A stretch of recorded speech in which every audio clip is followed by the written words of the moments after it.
اتكلمنا في فيديوهين سابقين عن بعض أغرب الأمراض العقلية، وهحط رابط الفيديوهين في الوصف. وهنكمل دلوقتي كلام على بقية الأمراض دي. 11. متلازمة ديوجين.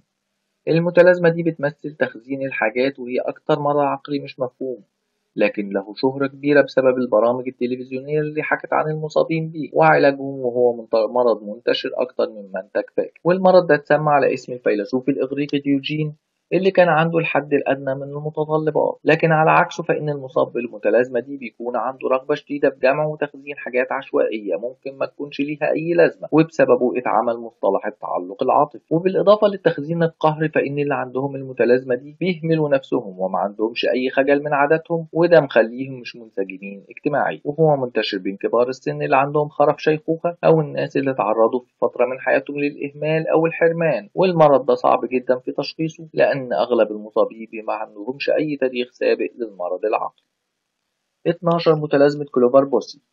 اتخيل إنك عايز تاكل كتاب أو تمارس العلاقة الجنسية مع عربية. دي حقيقة اللي بيعانيه المريض بالمتلازمة دي. فالمرض العقلي المرعب ده بيتميز بفقدان الذاكرة والرغبة في أكل حاجات غريبة أو انجذاب جنسي ناحية الجمادات. ومش من الغريب إن المصابين بيكون عندهم مشاكل في إنهم يتعرفوا على الحاجات أو الأشخاص اللي المفروض يعرفوهم. ورغم صعوبة تشخيص المرض ده، لكن الغالب إنه بيكون نتيجة لإصابة شديدة في الفص الجبهي للمخ. ولسوء الحظ مفيش علاج للمرض ده، وبيفضل المصابين يعانوا منه لحد آخر نفس.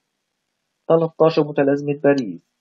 المتلازمة دي مرض عقلي مؤقت بيسبب إن الواحد يبقى مش قادر يمنع نفسه من زيارة باريس. ومن المثير للدهشة إن أغلب المصابين به من اليابانيين. والمصاب بيعاني من قلق مفرط وتبدد الشخصية والغربة عن الواقع والأفكار الافتراضية والهلاوس. 14. متلازمة وهم فريجولي. اعتقاد وهمي بأن شخص مألوف بيمشي ورا المريض ويغير مظهره بشكل متكرر ويظهر فجأة في حياة الشخص. ولما يجي يتعامل مع الأغراب بيعتقدوا إن الشخص الغريب ده هو الشخص اللي بيمشي وراه. والمتلازمة دي ساعات بتتحط كأنها جزء من متلازمة كابجراس اللي اتكلمنا عنها في أول الفيديو السابق. لكن المتلازمتين دول مختلفين تماما.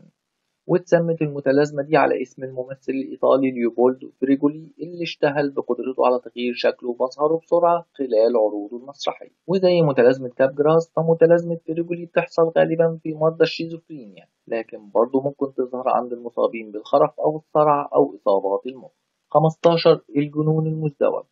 المرض ده عامل كأنه خيال علمي، فالوهم المتبادل أو المرض العقلي المشترك بيظهر لما شخص سليم بياخد أعراض واحد مريض يعاني من مرض عقلي زي الشيزوفرينيا. على سبيل المثال، زوجة عندها مرض عقلي بيخليها تعتقد إن في أشباح بتطاردها، فلما جوزها يشاركها نفس الاعتقاد، هنا ده الوهم المتبادل. وممكن المرض ده يحصل في مجموعة مش اتنين بس، وساعتها بتتسمى جنون الأغلبية. على سبيل المثال، لو واحد ادعى إنه النبي أو المسيح المنتظر، فإن اللي بيصدقوه بيتبعوه بيعانوا معاه من المرض ده.